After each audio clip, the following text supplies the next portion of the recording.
પાઉં તો બધાએ ખાધા છે, તો આજે આપણે બનાવીશું થોડા અલગ પિઝાના સ્ટફિંગ વાળા સ્ટફ પિઝા પાઉં. તો ચાલો એના માટે તમારે રેસીપી તો જોવી પડશે. તો સૌથી પહેલા આપણે જે પાઉંનો ડો આવે છે એ રેડી કરી લઈશું, એટલે કે લોટ બાંધી લઈશું. તો એના માટે સૌથી પહેલા અહીંયા એક બાઉલની અંદર મેં અડધાથી પોણા કપ જેટલું હુંફાળું પાણી લઈ લીધું છે અને એની અંદર એડ કરી છે 3 ચમચી જેટલી ખાંડ. હવે ખાંડને આપણે ઓગાળી લેવાની છે. હવે ખાંડ ઓગળી જાય ત્યારબાદ એડ કરીશું 1 ચમચી જેટલું ડ્રાય યીસ્ટ.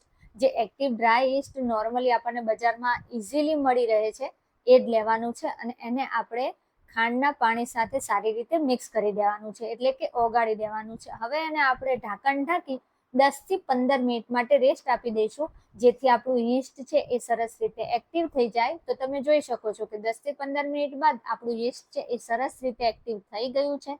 હવે આપણે એક બાઉલની અંદર મેં અહીંયા 1 કપ જેટલો મેંદો લઈ લીધો છે. હવે એની અંદર થોડું મીઠું એડ કરી લઈશું અને એને આપણે પહેલા તો સારી રીતે મિક્સ કરી લેવાનું છે. મેંદો અને મીઠું છે એ સરસ રીતે મિક્સ થઈ જાય ત્યારબાદ આપણું જે યીસ્ટ વાળું પાણી હતું એ આપણે લોટની અંદર થોડું થોડું કરીને એડ કરતા જવાનું છે. અહીંયા મેં પાણી લીધું છે, પરંતુ તમે પાણીની જગ્યાએ દૂધનો પણ ઉપયોગ કરી શકો છો, અને દૂધ ન હોય અને પાણી લેતા હોય ને તો તમે થોડો એમાં મિલ્ક પાવડર એડ કરી અને પછી પણ લોટ બાંધી શકો છો. પરંતુ અમારે શું છે કે સન્ડે હોય ને એટલે બાળકોને આવું બધું ખાવાનું ખૂબ ક્રેવિંગ થાય છે, એટલે ઘરમાં જે વસ્તુ હતી મેં એનાથી જ બનાવી દીધો છે. તો જો થોડું થોડું પાણી એડ કરી આપણે આ રીતનો એકદમ સોફ્ટ એવો લોટ બાંધી લેવાનો છે અને હવે એને આપણે આ રીતે પ્લેટફોર્મ ઉપર અથવા ચોપિંગ બોર્ડ ઉપર લઈ એને આપણે સ્ટ્રેચ અને ફોલ્ડ કરતા જઈ 5 થી 6 મિનિટ માટે મસળી લેવાનો છે. અને પાઉં બનાવવામાં આ સ્ટેપ ખૂબ જ જરૂરી છે. એને સ્ટ્રેચ અને ફોલ્ડ કરતા જઈ 5 થી 6 મિનિટ માટે મસળી લેવાનો છે. તો હવે જો આ રીતે એકદમ સોફ્ટ આપણો ડો રેડી થઈ ગયો છે. હવે અહીંયા મેં અડધી ચમચી જેટલું નોર્મલ ટેમ્પરેચર વાળું બટર લઈ લીધું છે. અડધીથી થોડી ઓછી ચમચી હતી અને લોટ છે એના હિસાબે આપણે અહીંયા બટર લઈ લીધું છે. તો લોટને આપણે બટર સાથે ફરીથી 2 મિનિટ માટે મસળી લેવાનો છે, એટલે કે સરસ આપણો લોટ છે ને એ સોફ્ટ થઈ જાય. તો અહીંયા લોટને આપણે 2 મિનિટ સુધી મસળ્યા બાદ કેટલો સોફ્ટ થઈ ગયો છે અને એટલો સરસ લોટ આપણો રેડી થઈ ગયો છે પાઉં માટેનો. જ્યારે પણ તમે પાઉં કે બ્રેડ બનાવો ને તો આ જ રીતે બનાવો. હવે અહીંયા જો આપણે લોટ છે એને આ રીતે નીચેની સાઈડ આપણે એને ખેંચતા જઈ અને આ રીતે ટક કરી દેવાનું છે. લોટ બાંધી લ્યો એટલે આ રીતે એને કરવું ખૂબ જરૂરી છે. હવે અહીંયા એક બાઉલ છે એ લઈ લીધો છે. કોઈ પણ તમે વાસણ લઈ શકો છો. એને આપણે બટર વડે ગ્રીસ કરી દેવાનું છે. લોટ મૂકી ઉપરના ભાગમાં પણ આ રીતે આપણા હાથ છે એ બટર વાળા હતા જ, તો એને પણ આપણે સરસ રીતે લોટને ગ્રીસ કરી લઈશું અને ઢાંકણ ઢાંકી લોટને 1.5 થી 2 કલાક માટે રેસ્ટ આપી દઈશું, જેથી આપણો લોટ છે ને સરસ રીતે ફૂલાઈ જાય. અને અહીંયા મેં જે આપણે પિઝાના સ્ટફિંગ માટેના શાકભાજી છે એ અને પનીર છે એને કટ કરી લીધું છે.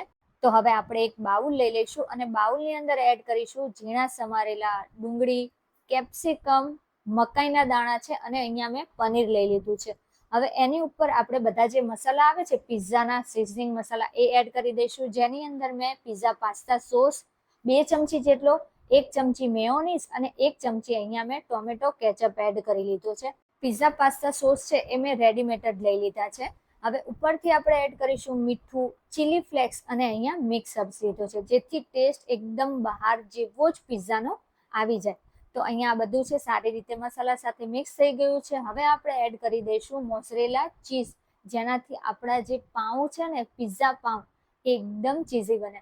તો હવે મોઝરેલા ચીઝ છે એ એડ કરી લીધું. એને પણ આપણે આ સ્ટફિંગ સાથે સારી રીતે મિક્સ કરી દેવાનું છે. તો આપણું આ સ્ટફ પિઝા માટેનું સ્ટફિંગ છે એ રેડી થઈ ગયું છે.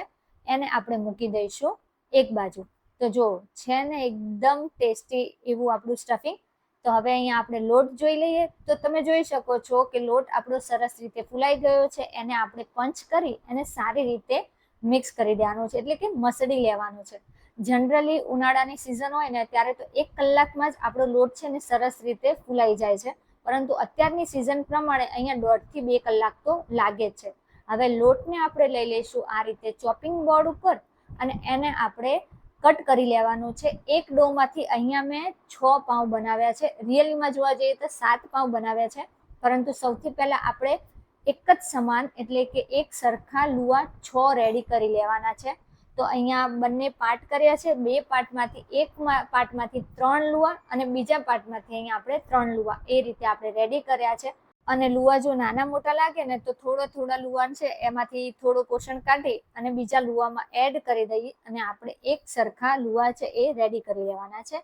હવે એક લુવો લઈ લઈશું, ચોપિંગ બોર્ડ ઉપર અથવા તો કોઈ પણ પાટલા ઉપર થોડો મેંદો છાંટી આપણે એને વણી લેવાનો છે. પૂરીથી થોડો મોટો શેપ આપી દેવાનો છે. અહીંયા હું તમને એક સજેશન એ આપીશ કે તમે જો તેલનો યુઝ કરો ને તો એ બેટર રહેશે, કારણ કે મેં જે લોટનો યુઝ કર્યો હતો ને એના લીધે જે પાઉંમાં ઉપર કલર છે ને એ નહોતો આવ્યો. પરંતુ હા, પાકી ગયું હતું એટલે કે સરસ રીતે કૂક થઈ ગયું હતું, પરંતુ કલર જે જોઈતો હતો એ લોટના કારણે આવ્યો નહોતો. હવે જે આપણે આ રીતના કટોરી લઈ લીધી છે અને જે આપણે પૂરી વણીને રેડી કરી હતી ને એ રાખી એની વચ્ચે આપણે સ્ટફિંગ પૂરી દીધું છે. અને હવે ઉપરથી આ રીતે જે વધારાનો લોટનો ભાગ છે ને એ કાઢી લેવાનો છે. જેમ આપણે આલુ પરોઠા બનાવીએ છીએ ને બસ એ જ મેથડ છે. એટલે એ રીતે આપણે વધારાનો લોટ છે એને કાઢી લઈશું અને આ રીતે એને રાઉન્ડ શેપ આપી દેવાનો છે. હવે આ રીતના આપણે જે ટીન આવે છે એની અંદર મેં એને બટર પેપર સાથે મૂકી દીધું છે. તો આ જ રીતના મેં અહીંયા 6 પાઉં છે રેડી કરી લીધા હતા અને જે આપણે વધારાનો ભાગ કાઢી લેતા હતા ને લોટનો એમાંથી મેં અહીંયા એક 7મો પાઉં છે એ પણ રેડી કરી દીધો છે. હવે આપણે આ રીતે કોઈ પણ કપડું કે કોઈ પણ પ્લેટ રાખી એને આપણે ઢાંકી અડધો કલાક માટે રેસ્ટ આપી દેવાનો છે. હવે અડધો કલાક બાદ આપણે અહીંયા જે ઓવનમાં બનાવવાના છીએ 6 પાઉં એના માટે આપણે પ્રીહીટ કરી લઈએ ઓવનને. તો અહીંયા મેં ઓવનને 180 ડિગ્રી ઉપર 10 મિનિટ માટે અને કઢાઈમાં આપણે પાઉં બનાવવાના છીએ તો કઢાઈને આપણે હાઈ ફ્લેમ ઉપર 5 મિનિટ માટે પ્રીહીટ કરી લીધું છે.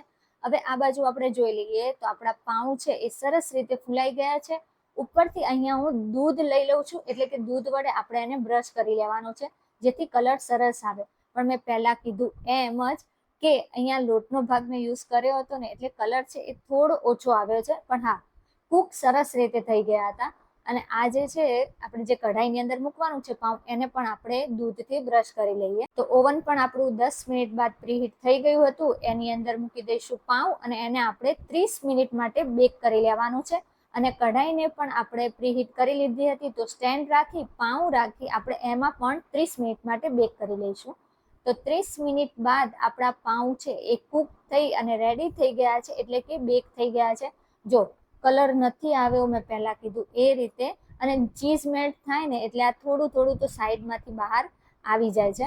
હવે ઉપરથી આપણે એમાં બટર લગાવી દેવાનું છે જેથી આપણા જ્યારે પાઉં સોફ્ટ થાય ને એટલે કે સરસ રીતે એને રેસ્ટ અપાઈ જાય ને તો ઉપરથી એકદમ શાઇની અને સોફ્ટ રહે. તો 10 મિનિટ આપણે આ રીતે કપડાથી અને ભીના કપડાથી ઢાંકી દેવાનું છે. તો 10 મિનિટ બાદ આપણા પાઉં છે એ રેડી થઈ ગયા છે. એને આપણે આ રીતે ચાકુની મદદથી સાઈડ છોડાવી લેવાની છે અને ડીમોલ્ડ કરી લેવાનું છે. તો જો નીચેથી પાઉં એકદમ સરસ રીતે બેક થઈ ગયા છે, એ રીતે ઉપરથી પણ બેક છે. આછો તમને કલર દેખાતો હશે. તો પાઉંને આપણે લઈ લઈશું. હવે એને આપણે અલગ કરી લઈશું. તો જો આ રીતના આપણે પાઉં છે એને અલગ કરી લઈએ છીએ તો સ્ટફિંગ પણ આપણું એટલું સરસ રીતે અંદર સેટ થઈ ગયું છે. તો જો સાઈડ પણ કેટલી સરસ આપણી દેખાય છે. તો બસ હવે એને મેં અહીંયા કેચઅપ સાથે સર્વ કર્યું છે અને હું તમને જો વચ્ચેથી પણ બતાવું તો એટલા ચીઝી અને એટલા ટેસ્ટી આપણા પાઉં રેડી થઈ ગયા છે. અને પિઝાના આ એકવાર સ્ટફ કરી અને પછી પાઉં ટ્રાય કરજો, રિયલીમાં ખૂબ જ ટેસ્ટી લાગે છે. અને પછી મને કમેન્ટ કરજો કે તમને કેવી લાગી આજની આ સ્ટફ પિઝા પાઉંની રેસીપી.